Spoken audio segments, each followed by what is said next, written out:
vamos retomar os trabalhos agora com a intervenção da professora Clara Tavares, subordinada ao tema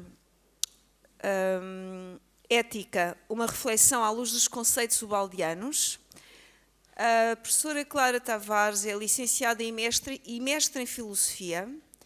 É uma estudante e entusiasta de longa data da obra ubaldiana e a escolha do tema da ética assenta-lhe como uma luva face às preocupações e à postura que tem tido ao longo da vida neste âmbito. Na verdade, com grande dedicação e generosidade, ela e o seu marido Júlio facultam ao Centro Lusitano de Unificação Cultural a sua delegação no Porto, onde há atividades periódicas e onde se podem encontrar muitos livros de qualidade, incluindo os livros de Pietro Baldi. Então, ficamos com a professora Clara Tavares.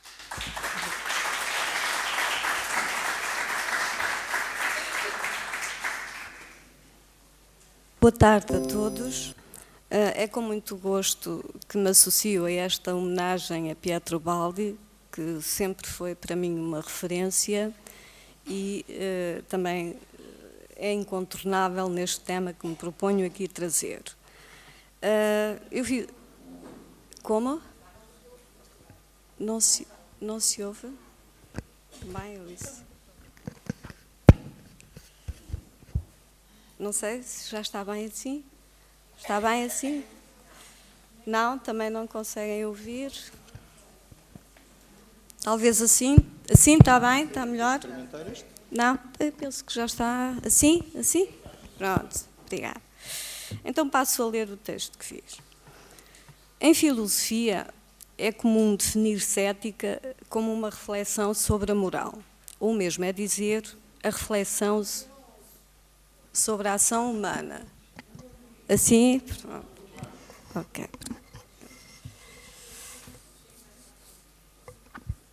Talvez assim, não? Pronto, então. Então vou começar. Em filosofia é comum definir-se ética como uma reflexão sobre a moral, ou mesmo é dizer a reflexão sobre a ação humana. Tema difícil e sem consenso, uma vez que pressupõe uma ideia de mundo e do papel do homem nele, que melhor informa as causas deste problemático agir. Hoje em dia, prevalece a resposta a partir do humanismo, isto é, no universo da cultura humana, por entender-se que a vida é aí que começa e faz sentido ser explicada, considerando-se decepcionante as abordagens no âmbito mais alargado do universo e do divino, por se achar estas questões fora dos limites gnosiológicos humanos. Contudo, a antiguidade grega segue esta última referência e funda a etimologia da palavra ética associada a dois vocábulos. Ethos, para uma perspectiva de interioridade do indivíduo consigo mesmo, na assunção da sua raiz essencial face ao cosmos, e ethos, que concerne ao percurso exterior do homem, como usos, costumes, hábitos. A virtude ou falta dela seria então discutida com base nesta permuta. Mas Cícero quebra esta tendência com a introdução do termo moralis, vinculada à palavra ethos, passando a ação moral a ficar justificada em função dos costumes dentro do contexto empírico. Desse lado é herdeira uma filosofia moral, que cautelosamente se vai edificando num crescente complexo descritivo, mas sem arriscar conclusões norteadoras para os problemas.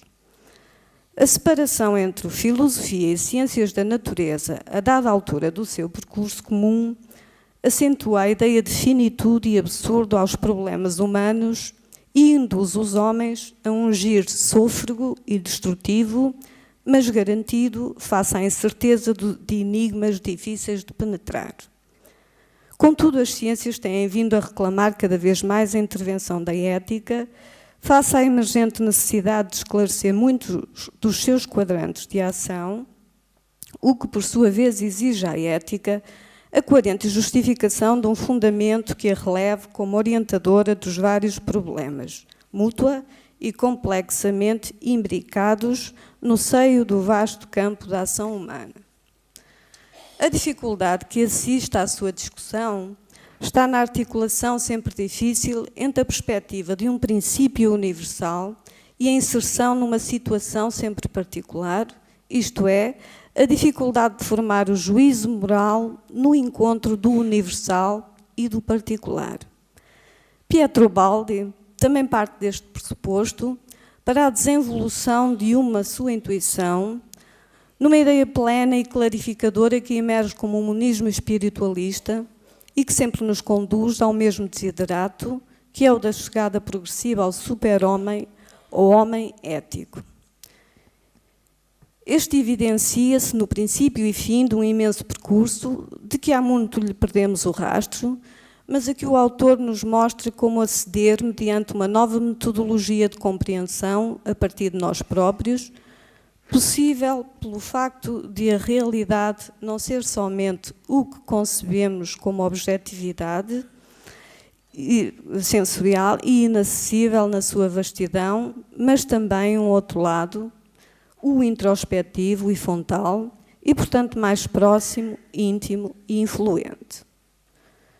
O eixo incontornável para a compreensão do que é para o autor da grande síntese, o homem ético, assenta na ideia fulcral de sistema e antissistema como alicerce de todo o futuro edifício conceptual e que nos remete para os momentos da primeira e absoluta origem, no seio do tudo uno Deus e na decorrência de uma transmudação trina no seu íntimo. Que explique. Um primeiro momento que emerge como um eu pensante que concebe a ideação abstrata e formulação dos princípios para um plano. O segundo momento, o nosso autor entende-o como o emergir da vontade e faz corresponder ao Deus Pai, o Verbo, das várias religiões. O terceiro momento é a passagem da primordial unidade indiferenciada a um estado diferenciado e orgânico de uma multidão de seres, centelhas do seu fogo, escalonados hierarquicamente e em perfeita harmonia. São três fases, que o Baldi caracteriza como conexas por filiação, três momentos de um único princípio, três modos de ser, em que cada momento está no outro e é o outro. É este terceiro momento que o Baldi se refere quando fala em sistema e que caracteriza como não sendo apenas uma simples multiplicidade, mas um verdadeiro organismo em que a harmonia é garantida por dois imperativos categóricos. Um centro coordenador e unificador dessa ordem e a obediência a esse centro coordenador. Os seres aí são hierarquicamente distribuídos e a sua perfeição só é conseguida em função do lugar que ocupam nessa hierarquia, fora do qual se tornam inadequados. As individuações, para usar as palavras do nosso autor, sentem ou possuem um centro de afirmação próprio, um egocentrismo saudável, necessário para expressar a sua particular natureza dentro dessa ordem. Ora, a liberdade é inerente ao funcionamento do sistema, de outra forma não poderia ser dentro de um plano divino, o que implica, para os seres, a possibilidade de inclinar o seu egocentrismo no sentido de reforçar esse eixo afirmativo e relevar-se anormalmente dentro do equilíbrio existente, o que acabou por acontecer e dar origem a uma mudança de estado em algumas dessas individuações que por contágio estenderam a muitas mais. O sistema continuou intacto, mas no seu interior surge um processo de delimitação e expulsão para a periferia desse estado caótico e emergente que, assim confinado, prossegue por sua própria iniciativa a decair progressivamente numa direção inversa ao sistema. É este o momento da origem do antissistema e que Pietro Baldi também se refere como queda maior.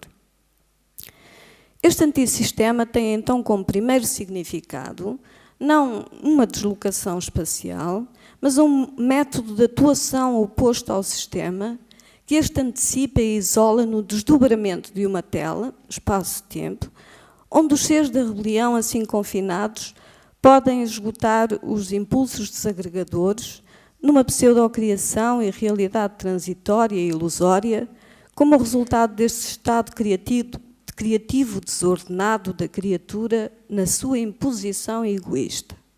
O nosso universo, diz-nos Ubaldi, situa-se nessa ordem de desvio, o que explica também o transformismo observado na natureza. A queda maior é progressiva e distende-se num ciclo máximo dividido em 2 ciclos menores e 5 momentos. Um evolutivo, desde o espírito, fase alfa, que numa progressiva concentração de si mesmo se vai cobrindo e tomando formas primeiro energéticas, fase beta, e depois materiais, fase gama, e outro evolutivo, a partir desta última fase do ciclo anterior, que se torna ponto de inflexão para o sentido oposto, simbolizado por, e que é o percurso que estamos a assumir no presente contexto da nossa vida planetária. Dentro do processo maior da grande queda, sucedem-se um sem número de pequenas quedas, que mais não são que a repetição à escala do modelo que lhe deu origem. Estes acontecimentos não aludem somente a um transtempo, mas a um contínuo presente simultaneamente fundacional e causal, de modo que se pode dizer que esses tempos ainda se fazem sentir hoje, no aqui e agora, uma vez que tudo o que surge vem imerso no eco contínuo desse momento primordial. Se na grande queda, o centro que atrai ao sistema, diz-nos o nosso autor, nas quedas menores, os mundos materializados, é a lei ou pensamento divino que se mantém como foco irradiador e atrativo, constituindo a sua refulgência oculta o paradigma ético por excelência. Neste primeiro enquadramento, evolução significa espiritualização e é a atração exercida pelo sistema, mundo espiritual, ao antissistema. Este último, de percurso em percurso no grande ciclo, vai diminuindo a resistência e a inércia até ao momento de se integrar novamente na ordem do sistema. É também nesta primeira abordagem que encontramos já apontado o fundamento necessário a uma futura teoria do proceder, uma vez que Ubaldi refere-se à nossa escala de existência como um reflexo dessa primeira ordem de acontecimentos, o que o leva a advertir o leitor que não se tratam de teorias longínquas, mas dos mais vivos e próximos problemas da existência. Com efeito, na realidade que nos é mais familiar, o nosso planeta, também se constata o mesmo desígnio de fluência nos fenómenos que conduzem ao momento crucial do surgimento do homem ético. O nosso autor diz a certa altura: do urânio ao gênio, tracemos uma linha que deverá ser contínua. Das formas dinâmicas passa-se às psíquicas, começando pelas mais baixas, em que o psiquismo é mínimo, os cristais são sociedades moleculares, verdadeiros povos, e todas as formas de vida são irmãs da vossa e lutam por subir para a mesma meta espiritual. De facto, já encontramos no átomo a imposição de um tipo de vontade para quebrar a sua ordem fechada, em busca de novas e mais dinâmicas expressões da organização. É assim que, por exemplo, o urânio, 92 hábitos em órbita, a certa altura, mercê da desvinculação dos eletrões periféricos e mais distanciados do núcleo, desintegra-se em formas energéticas de superior mobilidade, entre as quais a eletricidade, como o produto mais evoluído da fase beta e que vai ter o papel preponderante de, na fase seguinte, prover o surgimento da vida, fase alfa. Interessa-nos aqui relevar o movimento inerente às 3 fases, como um edifício de forças em que a velocidade é o denominador comum e de importância decisiva na futura sequência evolutiva. Os ciclos tomam uma direção de ida e outra de retorno ao ponto de partida.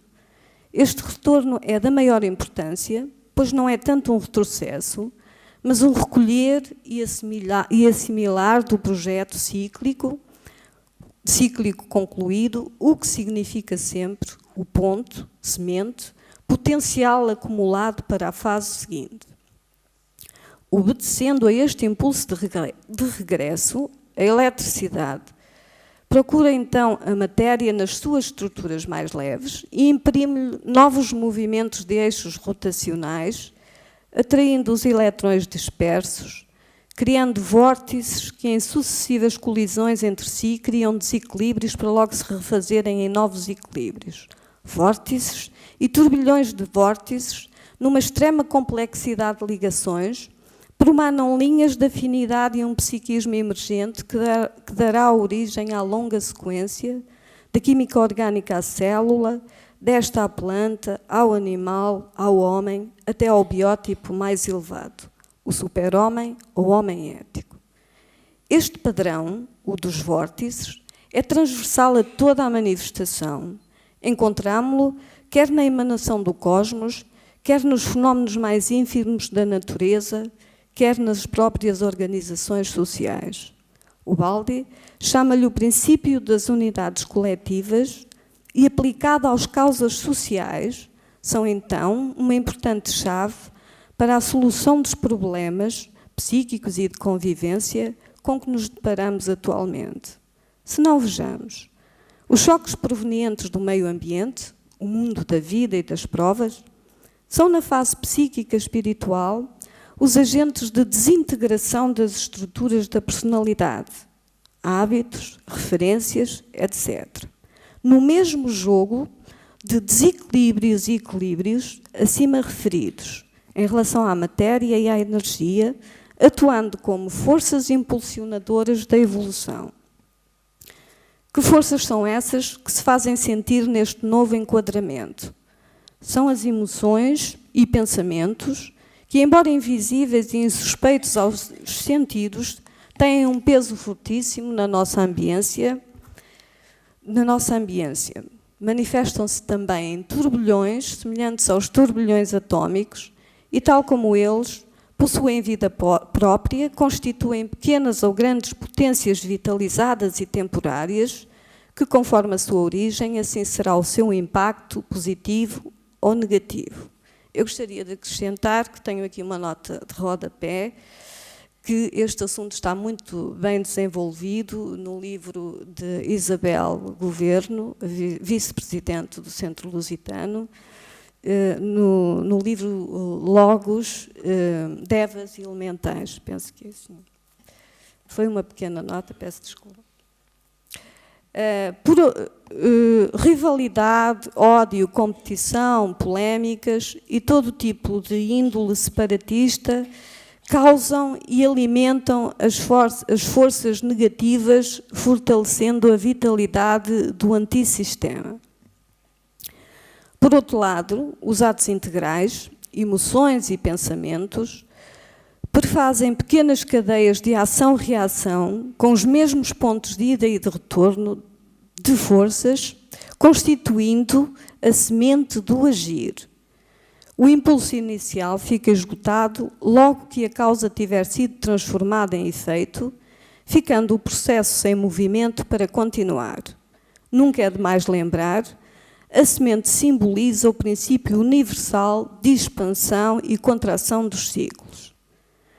Daqui se deduz que cada pensamento, emoção ou motivação é uma força ligada ao seu impulsionador e que retorna ao próprio. Esta trajetória pode ser convertida em cálculo matemático, possibilitando o cálculo das forças constitutivas e modificadoras do edifício cinético da personalidade humana. É esta perspectiva de responsabilidade do próprio perante os acontecimentos da sua vida que Ubaldi sublinha e o leva a dizer que cada um está sozinho, sozinho com a sua responsabilidade de ter agido tal como sempre quis, o bem ou o mal dirigido aos outros retorna por efeito dessa lei implacável ao próprio. Somos livres de acionar as causas, mas não de contrariar os efeitos. Este ponto permite resolver muito do problema do determinismo e livre-arbítrio. Outro fator a introduzir no cálculo de responsabilidades, diz-nos Ubaldi, é a medição de forças lançadas no passado e que agora têm expressão como tendências, instintos, talentos. Trata-se da transmudação entre subconsciente, consciente e superconsciente, em que voltamos a observar a mesma ordem cíclica descrita anteriormente. O passado perde-se nas noites dos tempos, mas aparece assimilado e resistente, nova semente, cabendo à consciência o pequeno foco de vigilância com que habitamos a clareira do presente, gerir, modificar ou estimular a linha imposta por essa pesada herança. A ancestral lei do karma encontra nesta explicação muitos argumentos a seu favor. Também a história humana acusa esta dinâmica. O subconsciente coletivo faz-se sentir no arraigado convencionalismo e conservadorismo das religiões, das tradições, da Idade Média, do ateísmo científico, do antropomorfismo ou egoísmo de espécie. Este pesado inconsciente está sempre pronto a surgir, quer no indivíduo, quer na sociedade, tendo o efeito bizarro de o apregoar de uma moral geralmente destinada aos outros e o de uma barbárie contida por imposições legais, mas escoada através de jogos, filmes, espetáculos, desportos, como a caça, as praxes, etc., etc. A psicanálise, a psicologia, a sociologia encontram aqui, por certo, um vasto campo de trabalho nesta linha de abordagem que o autor da grande síntese nos deixa. O presente de cada época é a oportunidade de mudança e o trabalho de uma disciplina ética informada de todos os lados muito ajudaria a preparar o subconsciente coletivo para novos hábitos e novos desideratos civilizacionais. A libertação dos medos inculcados nesses tempos em que a vida era luta e força, o que ainda se impõe, para outros patamares de novos modos de vivência, como os alicerçados na união e outras lutas mais elevadas, como as que remetem para a desconstrução do artificialismo criado pelo solipsismo humano, assim como a implementação de uma nova ordem de valores catalogados à semelhança da tabela periódica, algo semelhante ao que Max Scheler equacionou na sua axiologia, representará um verdadeiro progresso rumo à evidência generalizada de que um ato de bondade tem mais valor que a mais valiosa descoberta científica. A ética, para Ubaldi, funda-se na inter-relação deste todo-natureza, de onde emerge como estado de maturidade alcançado por evolução. O biótipo futuro, o super-homem, uma vez estabilizado como tipologia dentro dos fenómenos naturais, arrastará toda a vida planetária para uma vivência mais feliz. Mas não se julgue ver no nosso autor qualquer incentivo às teses da sociobiologia ou do darwinismo social. Antes, pelo contrário, ele demarca-se deste teor especulativo com o conceito de um princípio único no interior da ordem fenomenológica, como o fluxo inteligente e direcionado, o desdobramento de um arquétipo cuja expressão geométrica é da espiral e a sua efetivação dá-se pela aplicação de outros tantos princípios menores. Trata-se de um organicismo não mecânico, mas um fluxo amoroso que une e impregna todas as coisas sem que se enfraqueça ou dissolva nelas. Nesta sucessão, as formas materiais e energéticas representam para o homem a aquisição estabilizada e a moral o ainda não adquirido, o que explica a vulnerabilidade de um estatuto de rigor e objetividade da disciplina e ética face aos paradigmas científicos. Neste percurso, diz-nos o pensador de Úmbria, a dor representa o fator de equilíbrio e resulta do homem ser o que é. Significa retificação dos desvios que impomos aos acontecimentos, constituindo uma ilusão o tentar abafá-la por meios artificiais, ou cair numa revolta que, pelo processo acima descrito, sabemos que retornará em nova dor. Entendendo ou não este processo, ela impõe-se implacável aos indivíduos e aos povos como o raciocínio que todos entendem. O mal é evolução, é retrocesso na dinâmica existencial, é da nossa inteira responsabilidade porque inerente à nossa predisposição de deixar sair livremente o instinto desagregador, com que sempre o recriamos e reforçamos. Dor é fator de evolução e com ela terminará. A satisfação mais profunda de toda a natureza está na união que significa sempre expansão. Transversal a todas as fases evolutivas é na matéria coesão, na energia atração, na fase espiritual amor. O Baldi define o amor como a maior força universal promanada do sistema, o centro unificador e irradiador, cuja matriz pulsátil, atrativa, sempre nos chama na sua direção. Tem expressão como altruísmo, colaboração, complemento, proteção, criação, criatividade, filiação e, claro, a compaixão. A sua prática é uma sabedoria, um ato de perfeita inteligência, o solvente espiritual para a transmutação do inferno em paraíso, o valor primordial, o arquétipo ético por excelência. Nas estruturas sociais, a fusão constituir-se-á em organismos de unidades cada vez maiores, em que o problema da convivência se resolve na prática do que o nosso autor chama o evangelho social, ou seja, implementando-se a mudança do paradigma da força, vence o mais forte e o vencedor é o que se impõe, para o da cooperação, o justo, o honesto, o responsável, o compadecido será o mais valorizado.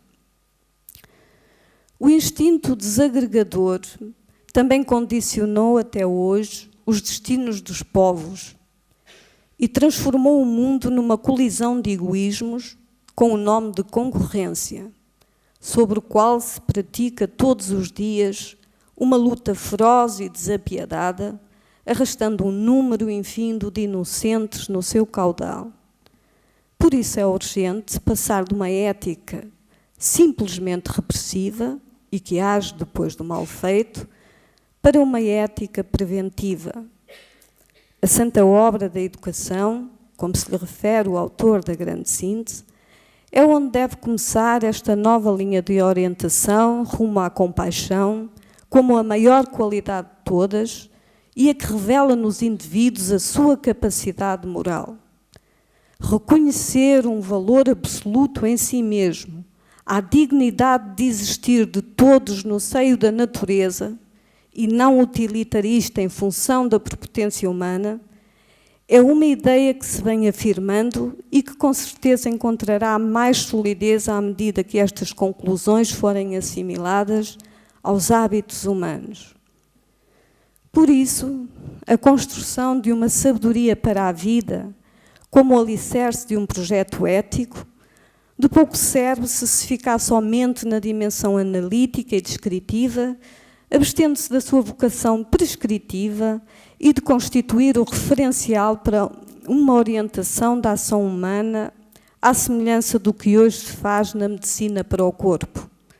O ato ético é, como concluímos das palavras do nosso autor, esforço pessoal intransferível, mas que será tanto mais facilitado se encontrar uma vivência desobstruída de equívocos nos problemas mais urgentes, como são os do mal e da dor. Com efeito, as preciosas sugestões que o autor da grande síntese nos deixa abrem-nos horizontes de esperança, não daquela que resulta de um sentimentalismo sem lógica e solipsista, mas da intuição que advém depois do empreendimento num exercício racional desinteressado, ao alcance de todos aqueles que também estiverem dispostos a tal esforço. De facto, Pietro Baldi procura também a demonstração da sua intuição no tribunal da experiência cotidiana. Confessa-se exigente e difícil de convencer, pelo que nos deixa o fruto de uma rara honestidade traduzida numa sabedoria prática e que, num mundo de modo de viver oposto ao seu, se consumou para o pensador numa existência particularmente dolorosa. Da nossa parte, que ao ler os seus livros nos apercebemos e nos solidarizamos com esse esforço doloroso, deixamos aqui o sentimento de uma profunda gratidão que estendemos a todos quantos tornaram possível este congresso.